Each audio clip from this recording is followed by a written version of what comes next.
Hello everyone, I'm Bruno. I'm 7 years old, and today I have a book.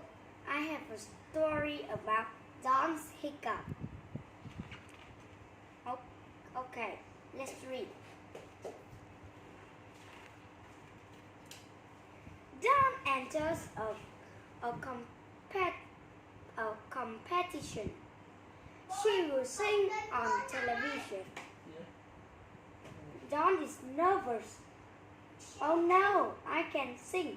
I have a hiccup. Hic, hic, hic, hic.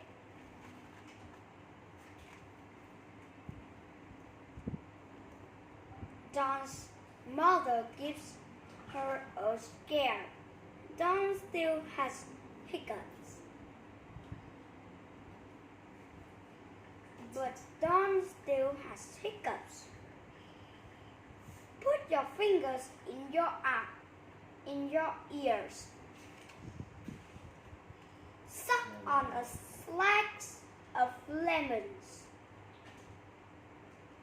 But Don still has hiccups. A nurse gives Don a glass of water. And she says, drink it upside down. Don's hiccups go. She is happy. She combs her hair. The music plays. She sings her song. It's beautiful. The crowd shouts and cheers. Okay, that is the end. See you soon.